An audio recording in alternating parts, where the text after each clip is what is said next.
Vamos para mais um episódio do nosso semanal 24Cast. Lembrando que a gente passa por aqui todas as quintas-feiras, geralmente com tema novo, convidado de primeira, assunto ligado direto ou indiretamente ao Bitrix 24. E a gente está aí na sua plataforma preferida de podcast, vai lá. Inclusive, se for Spotify, coloca umas estrelinhas lá pra gente, tá bom? Alguns episódios tá lá no YouTube também. Marca a gente ou segue lá o canal para você acompanhar as atualizações. Hoje, mais uma vez, eu vou resolvendo dois problemas. Trazendo gente que conhece assunto e revendo os amigos. Isso aqui é a parte boa aqui do 24Cast. Davi Escobar, meu grande amigo, cara, seja bem-vindo aqui à nossa casa do 24Cast. Fala, Romuca, tudo certo? Tudo jóia, cara. Maravilha. Hoje vai ser especial pra mim, cara, porque a gente tava falando aqui nos bastidores, você quase que acompanhou, acompanhou o nascimento da CRM Think, né? Isso. A gente tava fazendo algumas quando era só o Romuca sozinho, lutando com o Bitrix 24, ninguém mais sabia o que era. Exatamente. Isso aí. Legal. Cara, mas o papo hoje aqui é muito mais contigo e a gente vai falando um pouco de você e do teu negócio. Legal. Eu queria que você falasse um pouco de você primeiro. Né? Você tem uma trajetória muito... A gente vai falar sobre inovação, que é um assunto que Legal. você respirou como poucos que eu conheço de verdade. E depois falar um pouco da Force. Tá bom. Maravilha.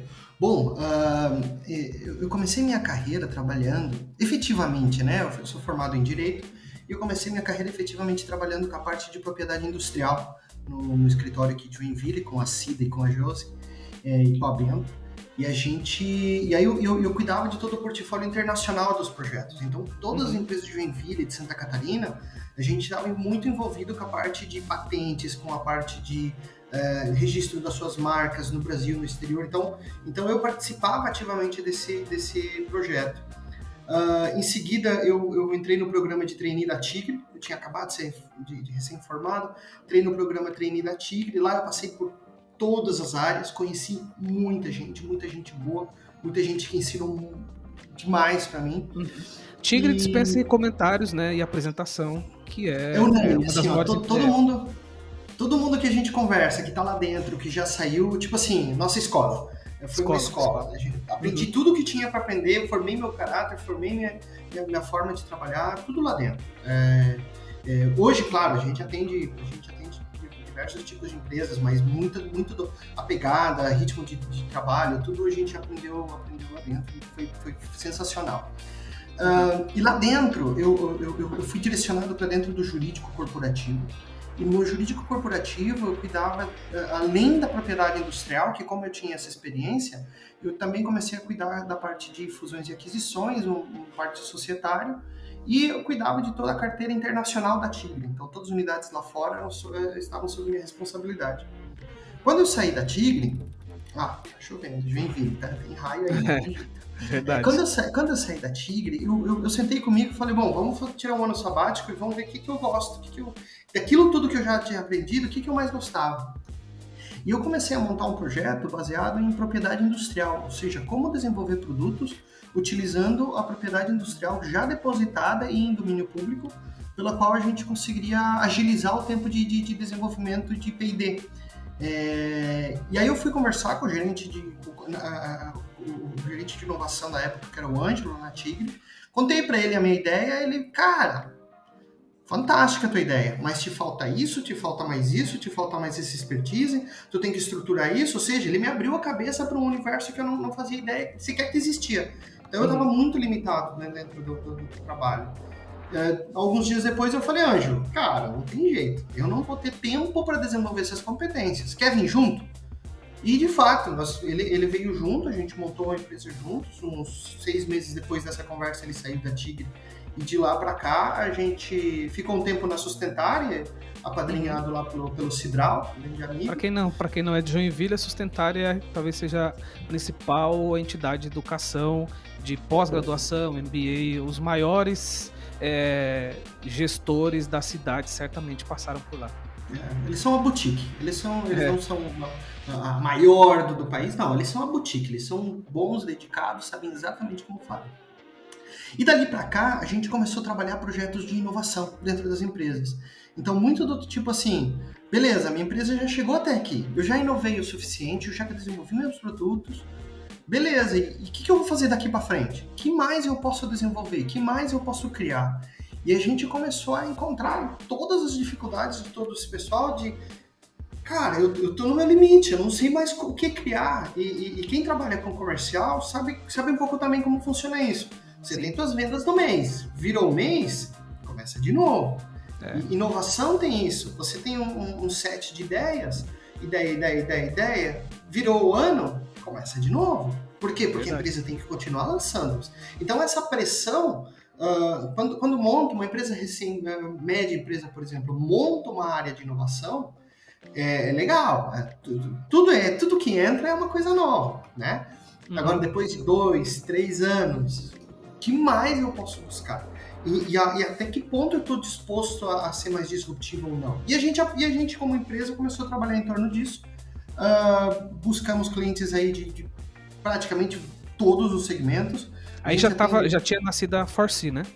Sim, aí a gente já estava em 1 ano e meio de Forsee, então a gente já estava entrando em clientes de todos os segmentos. E aí surgiu uma coisa muito peculiar, que alguns clientes começaram a encerrar os nossos projetos. E aí, estrategicamente, eu e o Ângelo sentamos... Encerrou o ciclo daquele projeto que estava de inovação. Não, estava encerrando no meio. E a gente estava querendo entender, por que está encerrando no meio o projeto? Tem muita coisa para fazer, tem industrialização, lançamento, tem todos os processos ainda. E aí a gente foi entender que como estava havendo uma crise de mercado, ali em torno de início de 17, e essa crise de mercado estava refletindo na falta de dinheiro da empresa de poder continuar lançando suas inovações. Então ela estava tendo que recuar em inovação para manter o coração batendo. Sim. E aí a gente disse, não, mas espera aí, tem uma oportunidade muito grande, porque tudo que a gente faz, na forma que a gente faz, é passível de captação de recursos do BNDES, é passível de captação de recursos da FINEP. Então a gente começou a trabalhar exatamente isso. Como transformar todos aqueles projetos de inovação também em captação de recursos. E é um negócio muito louco, por quê? Porque na linha de inovação, sai um pouquinho do tema, mas a gente fica dentro da inovação. O que acontece? Você tem o tempo e você tem o investimento. Normalmente, eu tenho um investimento negativo. Toda a tua primeira curva é só saída de dinheiro. Sai. Por quê? Você tem que fazer pesquisa de mercado, você tem que fazer análise de que tipo de produto, você tem que ver se tua fábrica tem capacidade ou não de produzir. Então, é só saída de dinheiro. Quando começa a vender e até atingir a maturidade de mercado, é só cash burn. É literalmente só cash burn. Então, esse gap a gente preencheu com o FINEP. Tá? Aí, bom, a gente teve alguns clientes e tal, mas aí ano passado passou um tempo histórico, a gente abriu filiais em outras cidades, teve filial em Blumenau, a gente desmobilizou porque não foi mais necessário, enfim, mas muita estratégia, assim, a gente tira um tempo muito importante para a gente dedicar em estratégia de negócio da nossa empresa, ao mesmo tempo que a gente mantém a inovação dentro dos clientes e mantém os melhores profissionais para que todo mundo esteja bem atendido.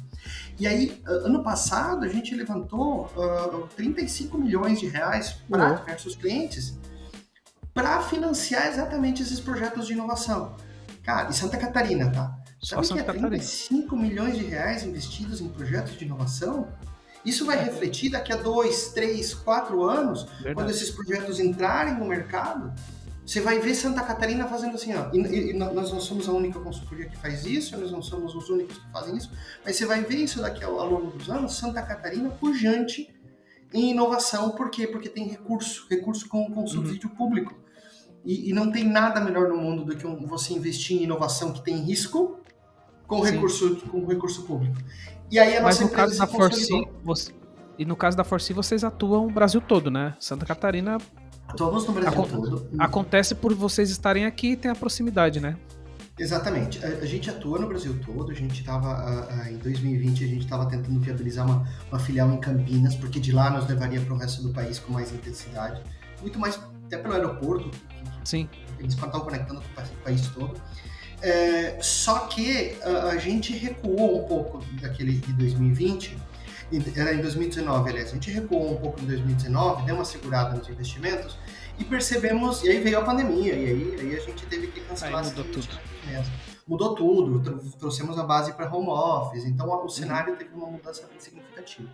Mas isso, de uma forma ou de outra, nos coloca, se a gente for ver esse montante que a gente captou, o pessoal tinha me falado a referência, eu não lembro, mas nós, como consultoria aqui em Joinville, nós representamos 3% de tudo que a FINEP liberou no ano passado e no anterior. Tipo assim, cara, 3% para uma consultoria do nosso tamanho, só em Santa Catarina, atendendo localmente, 3% de um Brasil é coisa. É um baita orgulho pra gente.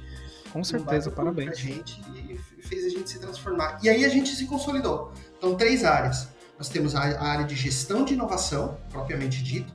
Nós temos uma área de engenharia de produtos, onde a gente faz o projeto do produto, plástico, metal mecânico, é muito forte nosso. Gestão de projetos, então PMO, GP, a gente também atua dentro do nosso braço de engenharia, e o braço de captação de recursos do FINEP e do BNDES para viabilizar todos esses projetos.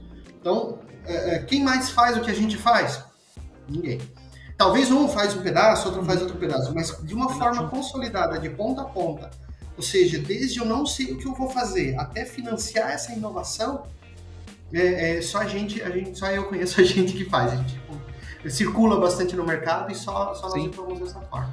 Bem interessante. Bom, para quem quiser saber mais, eu vou deixar um link da Forsee, site, material, tem muito material. Inclusive, até tenho orgulho, no começo da jornada da Forsee, estava perto deles lá, a gente fez muita coisa junto lá de marketing. Eu queria aproveitar, eu li recentemente um artigo de vocês, e aí me chamou a atenção, falei, pô, preciso chamar o David aqui pra gente trocar uma ideia. Inclusive, pouca gente sabe, né, você também não nasceu no Brasil, você veio pra cá também bem cedo. Dá pra ver pelo sotaque, né?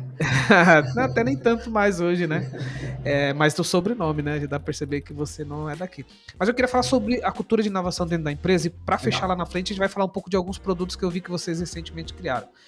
Porque, beleza, você falou da tua carreira, a tua proximidade é absurda com inovação, a Forsee, mas hoje as empresas, elas vivem um déficit grande também em implementar uma cultura de inovação.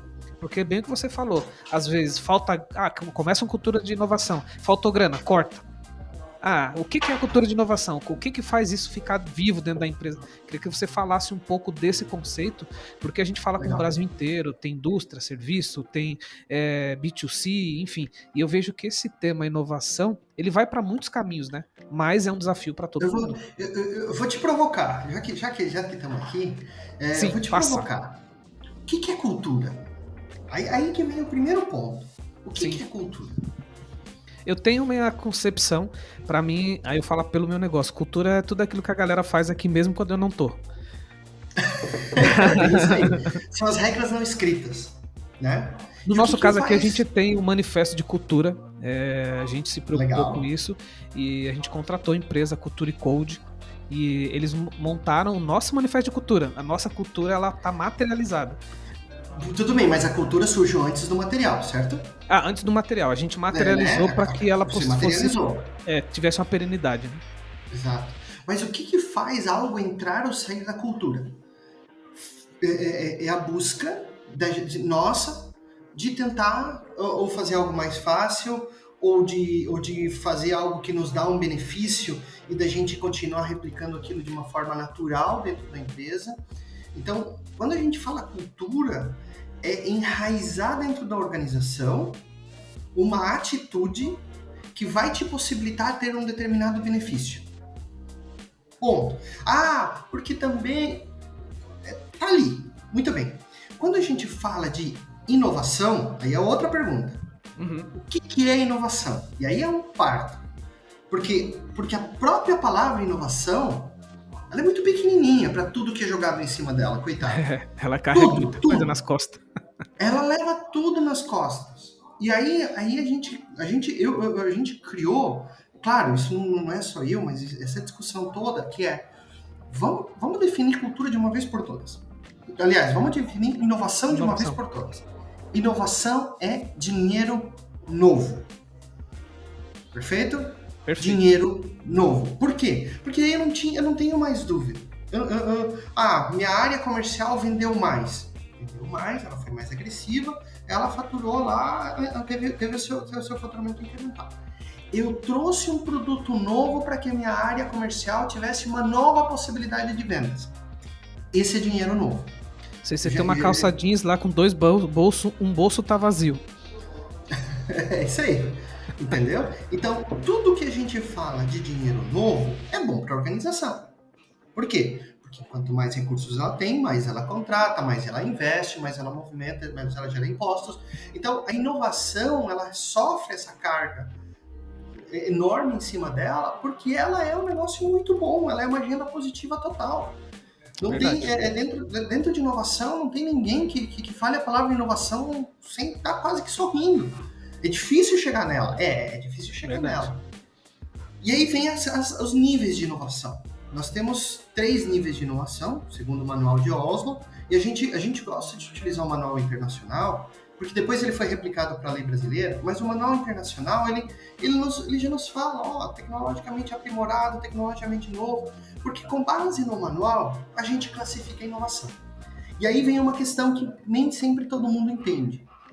Eu pegar e reformular a minha empresa para que ela seja mais eficiente, e para fazer isso, eu vou precisar dedicar horas de massa encefálica de pessoas, e ela vai me reduzir um pouco de custo, isso é dinheiro novo também.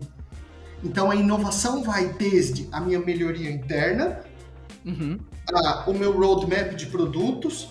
Eu fabrico xícara, vou fabricar prato também. Eu não sei fabricar prato, vou ter que aprender. Isso também é inovação. E a inovação radical. A inovação radical é aquela que muda a base de concorrentes. É aquilo que você lança que o mercado é um tapa de mão aberta na cara do mercado. O mercado chama de disruptivo, né? É disruptivo, mas como a gente usa o manual de Oslo, a gente prefere o conceito. É a radical. A radical, entendi. Ela é cara para ser implementada, ela é difícil de ser implementada, às vezes ela chega, não está no momento dela, não está no tempo certo, ela tem que recuar. É tremenda. A inovação radical, ela é tremenda quando a gente fala dela. Então, como é que a gente insere dentro da cultura inovação? Aos poucos. Porque se você vai de encontro com a cultura de uma forma radical, ela te devolve a mesma porrada. A cultura não está ali para ser mexida da noite para o dia. Agora, se você implanta dentro da organização a importância da inovação interna, aos poucos você planta que inovação incremental também é fundamental. Por fim, você vai chegar à inovação radical. E dentro da inovação radical, você vai ver que ela tem muitos processos e procedimentos dentro dela para ela ser atingida. O que não é inovação? Que eu acho que esse paralelo é super importante. Deixa eu pensar aqui. O que a gente chama do professor Pardal, né? ele é extremamente inteligente e ele tem uma pequena descoberta. Normalmente o Eureka é atrelado a isso. Ele tem uma pequena descoberta. Dessa descoberta, o que acontece? Ele já acha que aquilo é um produto, vê que é caro lançar esse produto, porque normalmente uma descoberta está próximo de uma inovação radical, e a inovação radical é cara. Sim. Então ele diz, eu não tenho dinheiro para... Eu sou muito pequeno para minha ideia. E ele leva ela para uma empresa.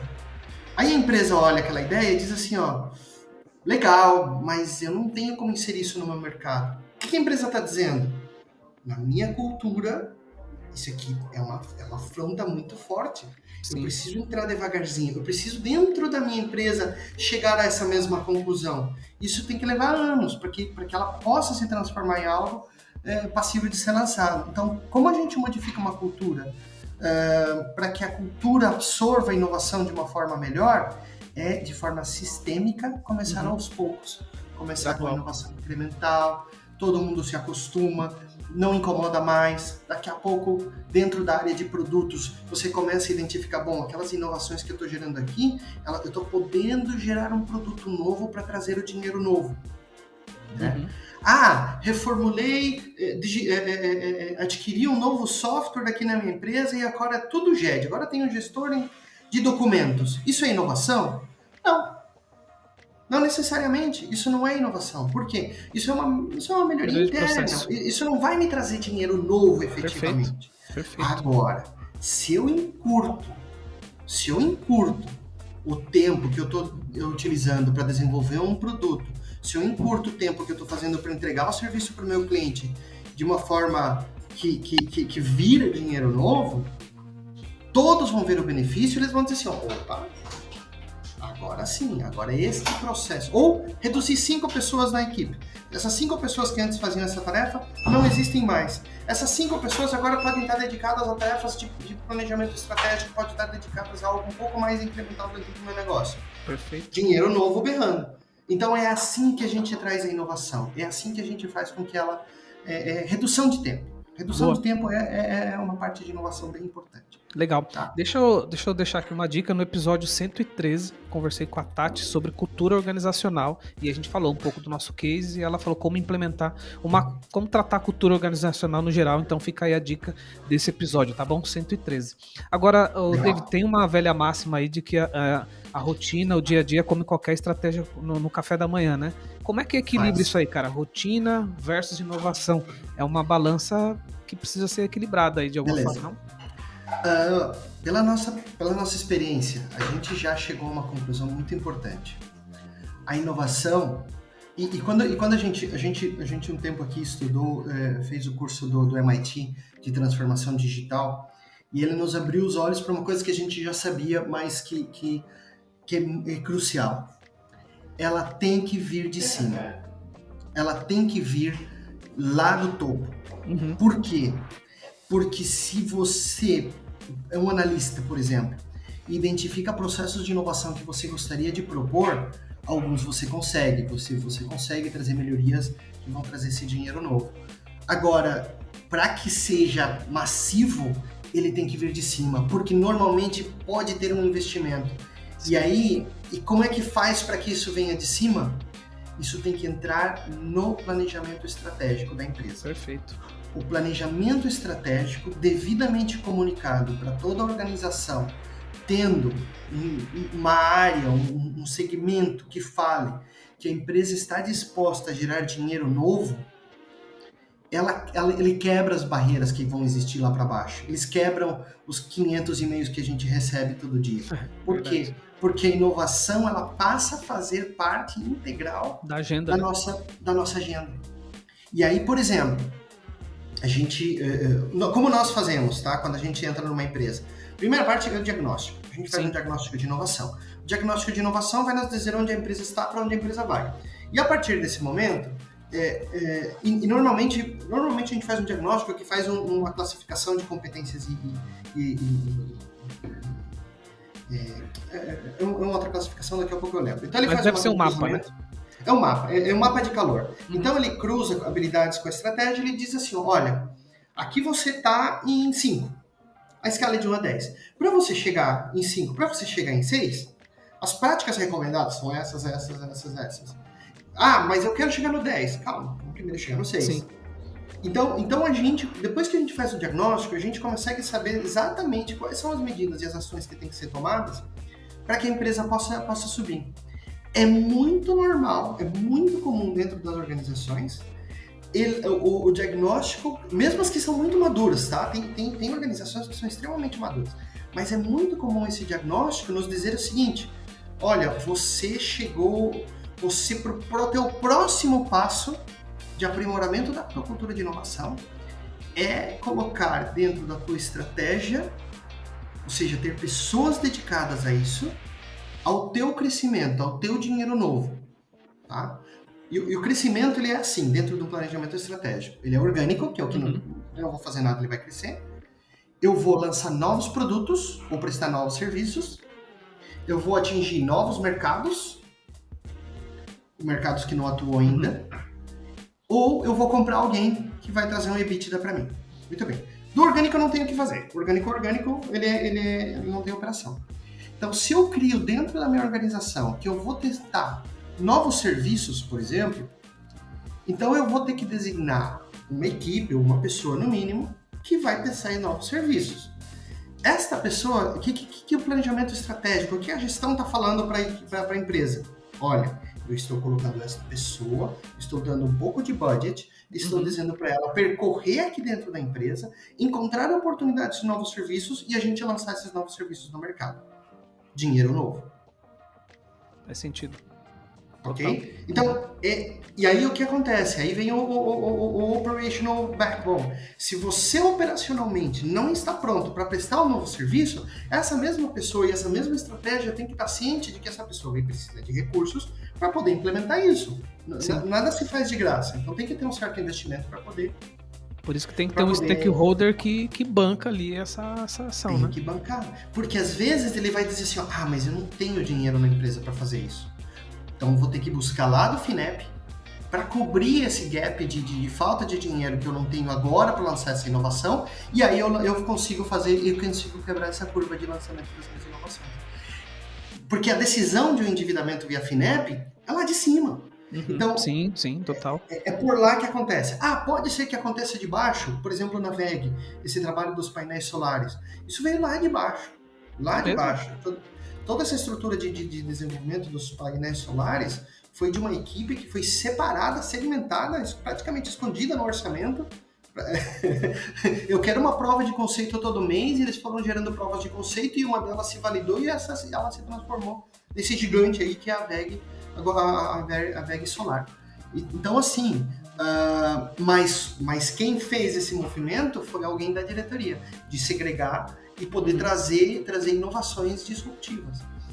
E aí o que acontece? A empresa, a hora que ela se acostuma a inovar, a hora que ela se acostuma a estar gerando novos produtos, fazendo com que esses produtos tragam receita que ela não tinha antes, ela vicia. Aí entra na veia. E o que é isso? É a cultura que disse eu sou inovador. Aí você não precisa colocar no slogan da empresa quando vai fazer a propaganda. Todo mundo vai reconhecer aquele nome como sendo uma empresa inovadora, sem slogan. Porque de fato ela é, né? Acontece, de fato ela é. Aí quando isso acontece, é quando surgem as grandes marcas. É quando surge uma marca, e não precisa ser as empresas gigantes. Existem empresas pequenas, médias, que são gigantescas em si, porque elas têm processo de inovação incrustado dentro delas. Tá, mas aí como é que eu... E aí aquela rotina, né, que você comentou. Como é que eu saio da minha rotina para inovar? Você percebe que se tiver alguém que está com a responsabilidade de inovar, e eu na minha rotina puder apoiar essa pessoa também, eu vou arrumar tempo para apoiar. Sim. Porque lá é importante. Quem vai receber louros, quem vai receber, talvez seja essa pessoa. Mas a organização vai se acostumar a ter sempre alguém que ela está ajudando. Mas tem que ter um dono, né? Se for, todo mundo vai inovar. Ninguém vai inovar. E empresas menores, sabe quem é essa pessoa?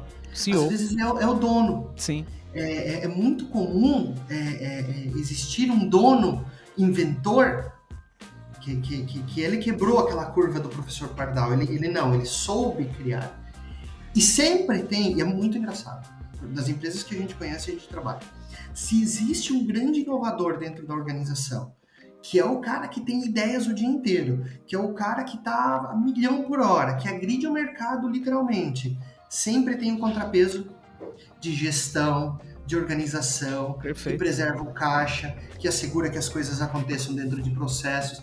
Quando tem esse equilíbrio, cara, é golaço. Dá match. É golaço. Você sabe que sem querer, a gente... Não sem querer, né? Mas não era a nossa ideia ter esse nome, mas dentro do nosso planejamento estratégico, que a gente faz todo ano, inclusive com o apoio do pessoal da Pamplona, e esse ano a gente criou, a gente tem um PO agora, e dentro das metas dele é criar 2 novos produtos pra gente, né? Seja de serviço, não deixa de ser um braço de inovação, é aquilo que você falou, a gente tem 2 bolsos na calça, às vezes um tá vazio.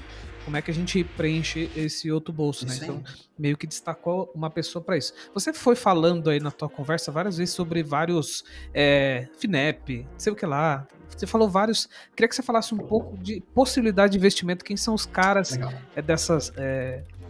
Porque, na verdade, tudo que você está falando são aonde a ForSea consegue navegar, sabe, processo que ele pode buscar esse investimento. Queria que você falasse, talvez 5, eu não sei... Alguns locais que as empresas talvez nem sabem, mas elas poderiam estar buscando com o apoio da ForSea ou dentro de casa esse investimento. Legal. Eu acho que é legal deixar bem claro uma coisa. Tanto a FINEP quanto o BNDES, que são os grandes órgãos fomentadores de de inovação e industrialização do país. O BNDES é soberano hoje, o país? O BNDES, ele é o principal, tá? Ele é o principal. Existem agências estaduais que o representam, mas Perfeito, ele é o grande fomentador e captador. Perfeito. Inclusive, ele capta dinheiro não só no governo, como ele capta no exterior também. Então, ele se enche de dinheiro para poder distribuir dentro do país. Ele é quem financia a infraestrutura, ele que faz muitas coisas. Mas assim, ó, não existe consultoria, isso, cara, eu não posso afirmar isso mais, que diga assim, ó, sem mim você não consegue. Você consegue. Entendeu? Então, se alguém, alguém chegar na empresa e dizer assim, não, eu trago o BNDES, eu sou exclusivo, comigo você vai, eu vou te dar 100% de certeza, esse é o cara que você toca para fora da empresa. Esse é o cara que você nunca mais recebe. Porque ele tá te mentindo na primeira frase dele, tá? E tem, tá? Fora isso, existe um trabalho de consultoria estruturado para facilitar os fluxos de captação e documentação de um recurso do BNDES e da FINEP. Ok? E eu sempre digo que para buscar esses recursos tem 5 ingredientes. Você tem que ter uma boa história, ou seja, tem que ser uma empresa, vamos lá, o FINEP não vai financiar a empresa fabricando cigarro, por exemplo. Verdade. Tá? Então tem que ter uma boa história, tem que ser uma empresa boa, legal, a comunidade dela, tá? Ela tem que ter um bom balanço, então financeiramente a empresa tem que ser responsável, ela tem que saber se estruturar, se ajeitar. A empresa ela precisa ter todas as suas certidões. Por quê? Porque uma empresa precisa pagar os seus impostos. Se ela vai buscar recursos do BNDES e do dizer que está sadia, né? Que afirma que está sadio, né? Ela tem que estar sadia de uma forma crucial. Ela tem que poder ter um projeto, um processo de inovação, pelo menos querer ela ter uma ideia plantada lá dentro para que haja esse gap. Porque sem o gap do recurso, ela está explorando ainda. Essa parte exploratória é muito difícil de financiar.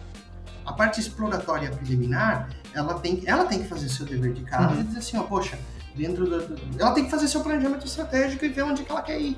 Perfeito. E a hora que ela identificar, eu quero ir para lá, aí que ela vai investir para ir nesse caminho. Tá? Então, esse é o ponto. E o quinto item que já é um pouco mais técnico, mas como os bancos de fomento eles buscam muito a questão de te emprestar dinheiro público, o dinheiro que é barato e às vezes subsidiado, ele quer reduzir risco. Então ele te pede uma garantia real, que é um imóvel, normalmente imóvel da empresa. As empresas de TI têm uma dificuldade tremenda nesse ponto. Por quê? Porque ela aluga o espaço, ela aluga os computadores, ela aluga o servidor e acabou. Eu lembro que no começo da pandemia surgiram vários acessos a algumas frentes para ajudar as pequenas e médias empresas de tecnologia, né? Em relação a se manter saudável com o que vinha pela frente. Isso. Só que pediam, alguns bancos, inclusive o banco que eu trabalho, eles pediam um monte de coisa que você não vai conseguir isso. Tipo, parece que é um negócio que tem, mas não tem, sabe? Exatamente. Então, dificulta demais, tá? Existem meios, por exemplo, a ACAT, a Associação Catarinense de Empresas de Tecnologia, da qual eu inclusive sou membro lá de Floripa, sou membro do Comitê Fiscal, lá em Joinville agora também, tá? Aqui em Joinville, no Agro, tem o LeakLab, que é dela, sim. E a própria Softville utiliza a metodologia do Midtech que vem da ACAT. Cara, a CAT está crescendo demais e é sensacional ver o trabalho que eles fazem. Verdade. Voltado para a inovação. E eu fui participado depois ao longo do tempo dentro do projeto, só que a CAT criou um fundo garantidor para seus associados que estão há mais de 12 meses, até R$100 mil, ela supre a necessidade de garantia. Então, ela é a própria garantia, né? Ela é a garantidora. Então, assim, David, estou começando, minha empresa aí tem 1, 2 anos, eu não preciso de muito, não preciso de 1 milhão, preciso de um pouco só para me alavancar um pouco aqui no meu projeto. Onde é que eu posso buscar? Bom, a CAT já é o primeiro caminho. E a CAT utiliza, aí ela tem um pipeline direto com o Badesc e BRDE, que são os representantes do FINEP do BNDES, para eles fazerem essa captação por lá. Então, cara, é um lugar para pequenos projetos, é um lugar fundamental.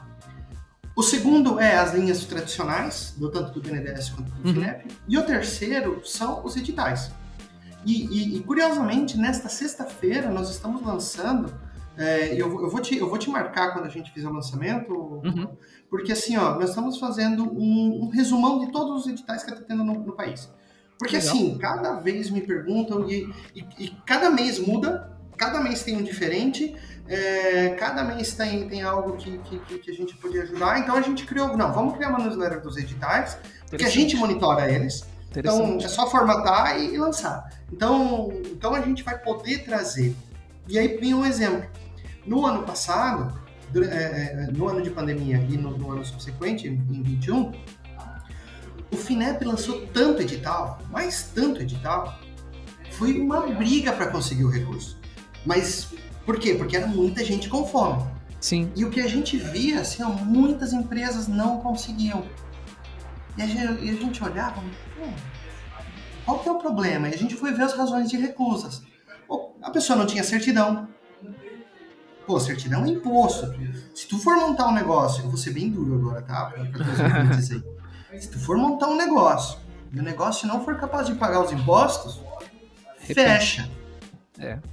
O negócio não é bom. Se você precisa jeitinho com os teus impostos para poder sobreviver, fecha o negócio. Porque não é inovador o suficiente. Busque o não para caminho. De pé, né? Ele não para em pé, porque assim, eles fazem esse cálculo no governo. Quanto é que ele pega de imposto, quanto é que ele deixa de margem, quanto é que normalmente é custo. Eles fazem essa análise, então eles sabem que quando eles sobem o imposto, quanto que eles espremem a margem do empresário, nas médias, né? Sim. Então eles deixam um pouco de margem. Eu sei que o imposto é alto e dói demais. Mas então o negócio tem que existir de uma forma regular, porque senão a gente não consegue aproveitar os recursos públicos. Perfeito. Então esse é o panorama, tá? Ano passado, aliás, esse ano entrou o recurso, eu comento porque esse é um cliente nosso muito querido e é um cliente que já nos possibilitou comentar sobre isso. A gente já publicou, inclusive, no LinkedIn. Nós captamos uma cifra importante a fundo não reembolsável. Esse é o tal do fundo perdido? O fundo perdido é o nome coloquial. A gente chama de fundo não reembolsável. Ou seja, eu recebi, eu não vou receber. Porque não é perdido, ninguém perde. É mais elegante. Concordo. Ninguém vai perder esse dinheiro. Sim. E para quê? Para investimento em indústria 4.0. Cara, essa fábrica, a Sol Paragliders, é a fábrica de parapentes de roupas de artigos esportivos, vestuário esportivo. Eles se posicionam um pouco acima do hobby, né? Abaixo do profissional e em cima do hobby, então eles são um nível um pouquinho acima. Daqui a um ano, eles vão ser a principal fábrica do Brasil em indústria 4.0 no setor têxtil. Não vai ter... O projeto que está sendo montado para eles não vai ter ninguém igual que vai produzir no Brasil. Eles ficam aqui em Jaraguá do Sul. Tá? Então, e da onde veio isso? Da FINEP. Por quê? Porque estavam impecáveis. Impecáveis. 100% dos seus impostos em dia. Todo um balanço. Todos aqueles 5 ingredientes que eu comentei, perfeitamente cumpridos. A gente pode chamar tudo isso aí de governança, talvez? Uma governança. A gente pode chamar todos esses 5 pontos aí, talvez, de uma governança... É a governança adequada, assim. Né? Se traz muita atenção para isso quando a empresa é capital aberto.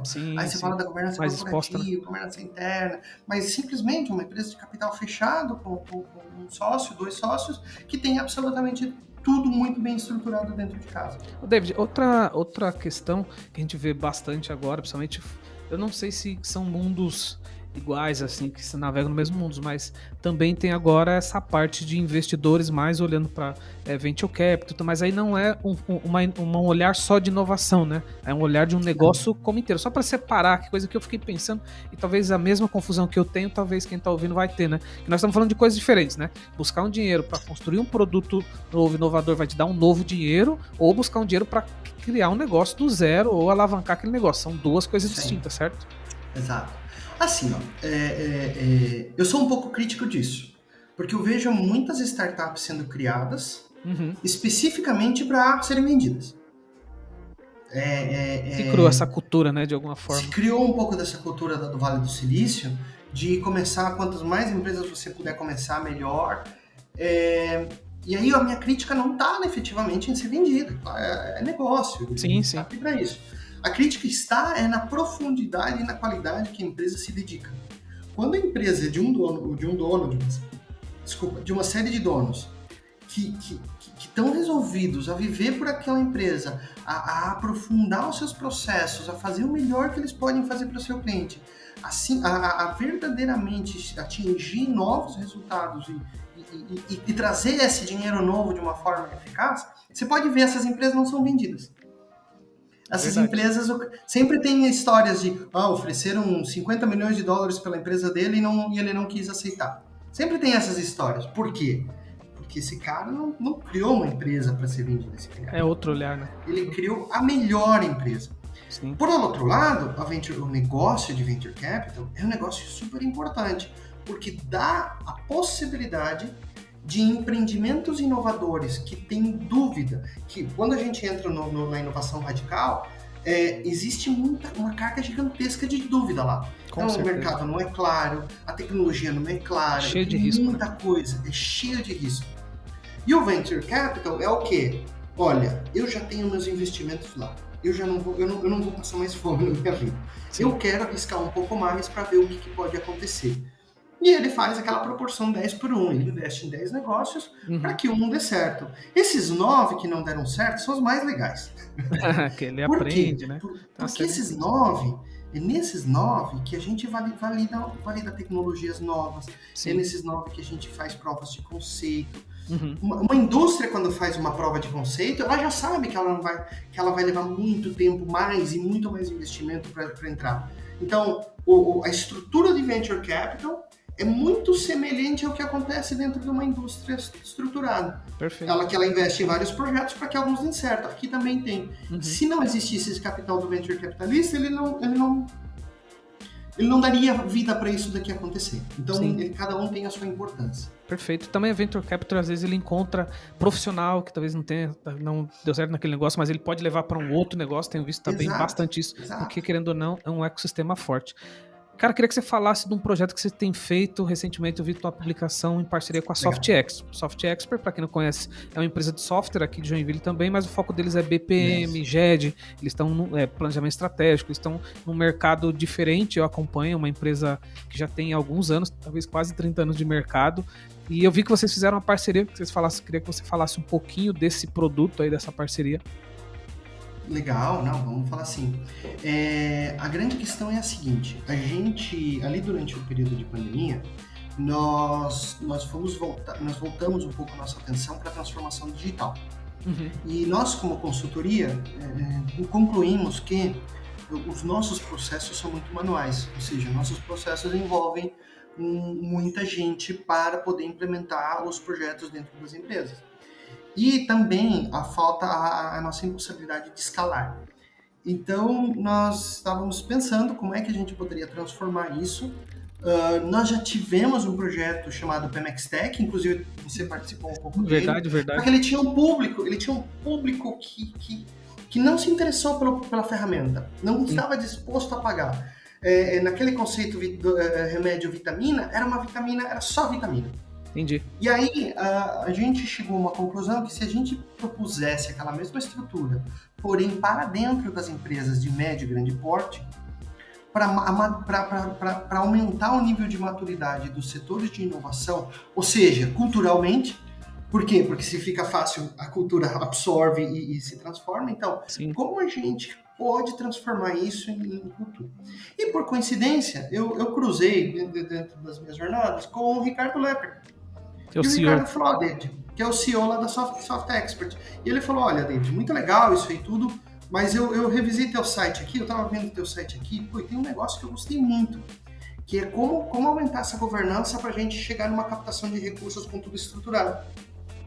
Daí a gente falou, bom, para eu chegar aqui com os documentos, para eu fazer uma captação de recursos com os documentos necessários, eu preciso ter um processo estruturado de gestão de inovação. E aí que a gente chegou à conclusão de, como é que a gente pode fazer como é que nós podemos dar essa consultoria de gestão de inovação sem cobrar os valores altos que acaba ficando, porque a gente tem uma equipe grande para isso. Então, como é que a gente consegue reduzir e tirar a barreira das empresas de ter uma ferramenta que vai ajudar eles a fazer suas gestões de inovação? E foi um match perfeito, assim. A gente conheceu a plataforma deles, a gente entendeu que havia um potencial de mercado, trouxemos isso para dentro do nosso planejamento estratégico, determinamos quanto que a gente iria fazer de investimento, como é que nós iríamos nos organizar, como é que a gente ia se estruturar e começamos o investimento. Fizemos a parceria efetivamente formalizada, contratualmente, e, cara, de lá para cá foi só aprendizado. Assim, a gente está tendo muito sucesso. Ela foi lançada agora, a gente já está com 4 ou 5 clientes dizendo assim, tá, eu quero entender mais, porque esse negócio parece bom, esse negócio é legal. Então, estamos trabalhando exatamente em colocar isso dentro dos primeiros clientes. Uhum. É muito fácil para quem já tem o EC Suite da Soft Expert, porque ele já está com sua estrutura de usuário, já está com sua estrutura de servidor ou nuvem. Então, tudo que ele tem que fazer é uma implementação. Então, fica muito fácil para uma empresa dessas. E a ferramenta faz o quê? Ela faz 3 captações. Ela capta ideias externas, ela capta ideias internas e ela processa melhorias. Tá? Inclusive startups. Então, por exemplo, se eu quero... a empresa diz, eu quero abrir a porteira para trazer mais startups para dentro. Ali, pela própria ferramenta, é onde a gente possibilita. E é muito legal, porque o usuário que dá uma ideia, ele tem o seu próprio painel. Ele passa a ter o seu próprio painel da gestão das ideias que ele deu. E essas ideias, cada vez que elas vão avançando dentro dos portões de desenvolvimento do produto, ele vai recebendo feedback. E sabe o que acontece com um colaborador que dá uma ideia dentro da empresa e não recebe feedback? Desmotiva, né? Nunca mais dá uma ideia. Nunca. Sim. Ele pode ter uma ideia brilhante daqui a uma semana. Ele não vai dar essa ideia de novo, porque ele ficou chateado. Pô, eu dou ideia. Ninguém me ouve. Ninguém me ouve. Agora a gente dá uma ferramenta. E às vezes, por que não deram? Não, esqueceram. Ficou na mesa de alguém.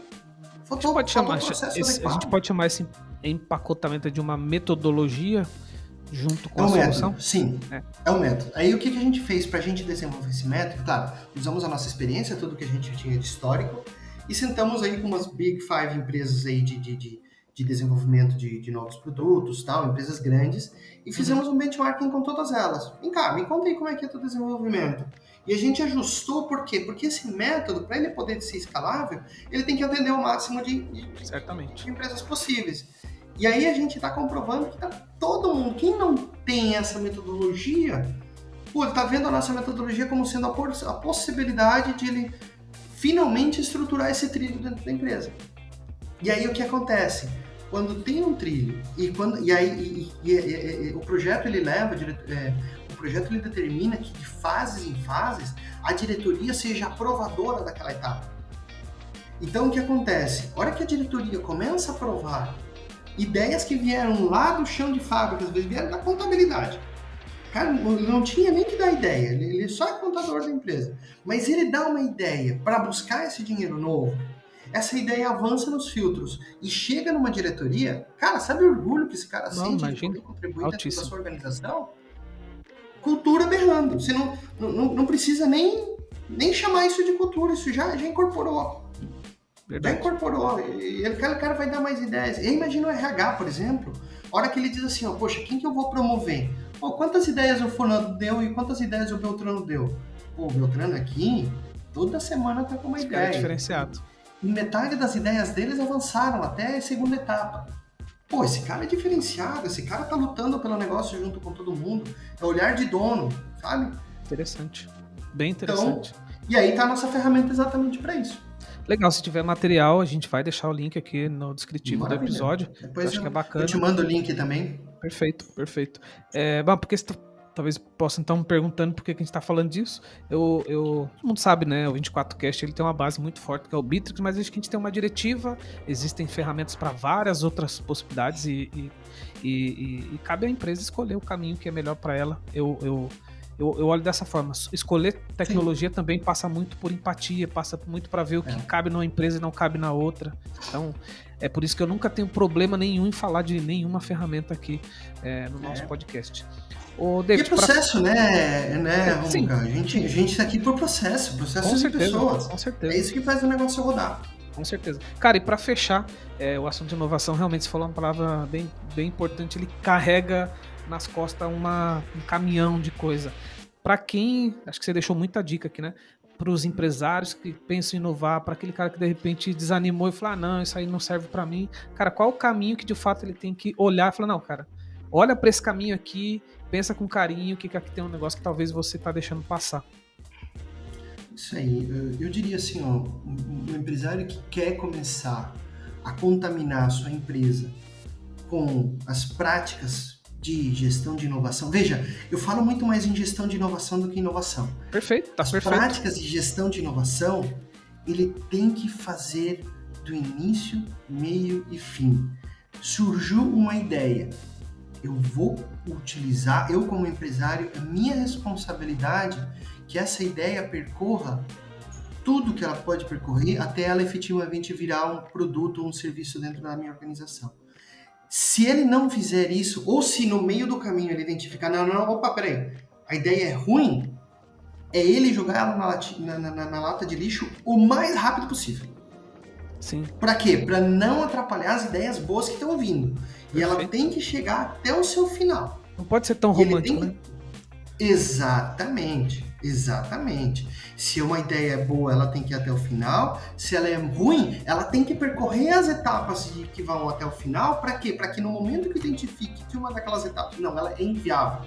Não existe a tecnologia necessária para ela no mundo. Você vai precisar para desenvolver essa ideia microcontrolador. Tem microcontrolador no mundo? Não. Adeus, ideia. Foi muito legal, você me ensinou muito até agora, mas neste momento você é impossível. Posso te retomar daqui a um tempo? Posso, mas eu começo do zero, porque o mercado muda ao longo do tempo. O Google faz muito isso, né, cara? Eles têm coloca um produto, abandona aquele produto zero romantismo. Esse produto não tem mais, acabou. Às vezes até produtos interessantes, mas talvez por olhar deles não faz o menor sentido. Eu acho isso... Eles colocam caminhões de dinheiro nesse tipo de situação. Sim. E a Google, você citou a Google, e para mim, eles... Veja, quando a gente trabalha com a Google, eles são documentados, eles são estruturados, eles não são... Eu tive essa... privilégio, exatamente, você trabalhar muito perto deles e tudo mais. Mexe com você. Você não sai de lá do jeito que chegou. Não é uma inovação rápida não, é tudo estruturado e tudo documentado. Eles investem em patentes. Esse tempo eu estava escutando uma startup. Não vou investir em patentes porque... Por que você não vai investir em patentes? Porque no Brasil eu não confio. Tudo bem, mas você não pode partir dessa premissa. Você tem que partir da premissa que se você tiver uma patente, você aumenta teu mecanismo de defesa em relação aos teus concorrentes. Mas se o concorrente modificar um pouco, deixa ele fazer o trabalho dele, ele vai ter que trabalhar para modificar, pelo menos não vai te copiar igual. Então, assim, tem que ser enfrentado. Às vezes minhas visões são um pouco controversas, mas tem que ser enfrentado de frente. O Vanderlei Luxemburgo tem uma frase boa para isso, que é o medo de perder impede a gente de ganhar, às vezes, né? E eu concordo com ele. Cara, não quer... não vou mostrar pro mercado porque podem copiar. Isso aí é uma balela. Cara, muito bom o nosso bate-papo. Faz tempo que a gente não parava pra bater um bate-papo. Esse aqui é o lugar certo. Cara, deixa aí onde que é os melhores lugares para te encontrar. A gente vai deixar aqui o teu LinkedIn. Você está sempre se movimentando por lá. Deixar os materiais que a gente falou aqui. E te agradecer, deixar um abraço pro Ângelo aqui também. Faz tempo que eu não vejo. E eu tenho muito orgulho, né, de estar aqui perto de você, porque quando você começou um pouco antes de mim, eu estava ali com você ajudando em algumas frentes, depois eu resolvi empreender também, e é muito legal saber que a gente está conseguindo fazer a nossa parte, né, de alguma forma, e eu acho que a gente vive isso também. Eles olham assim, mas o David tá com parte C agora, tá com esse cara, mas você não sabe a jornada. A gente teve história que a gente trabalhava junto na casa do David, ele nem tinha um filhinho dele, né? E a gente ficava lá à noite, coitada lá da esposa dele, e a gente pensando lá, estratégia e tudo mais. Então, assim, é isso, né? Todo mundo vê onde você chegou, mas não vê a treta que foi para chegar lá, né? Mas o que é legal, Romualdo, e essa é outra coisa que eu deixaria para os empresários, até porque esses dias surgiu um cliente nosso e deixaria como recado final. Cara, pensar em estratégia. Cara, sentar, montar... vou montar minha SWOT. Cara, é banal montar uma SWOT. É banal montar uma SWOT. Mas o pessoal não faz. Tem que fazer, tem que montar, tem que ter autocrítica. O que eu posso ser melhor? Onde é que eu tô errando? Enfim, então... isso te ajuda. Isso faz com que a coisa aconteça de uma forma melhor. Por menor que seja o teu negócio. Concordo. É duro, às vezes, você olhar e falar, caramba, eu sou ruim nisso aqui, mas pelo menos você vai poder mitigar onde você sabe que tem problema, onde você sabe que tem risco, né? David, cara, mais uma vez quero te agradecer aqui pelo bate-papo e volte mais vezes aqui. Só chamar, estamos à disposição. Fechado. Valeu, David. Obrigado, viu, cara? Prazer, Romucão. Um abraço, até mais. Abraço. Galera, estamos chegando ao final aqui de mais um episódio do nosso 24Cast. Lembrando, a gente passa por aqui todas as quintas-feiras. O episódio de hoje, tenho certeza, vai levar muitos insights aí pra você, tá bom? Entra lá no site da 4C. 4C, pra quem não sabe, é 4C, mas a gente vai deixar... 4CI? 4CI, tá bom. Porque o domínio tem que ter 3 letras. A gente tem que colocar o I. 4CI, mas a gente vai deixar os links aqui. Tem muito material lá no blog deles, muitos artigos interessantes, como o que eu fui impactado, que eu resolvi chamar o David pra gente conversar. Tá bom? Valeu, galera. Até o próximo episódio.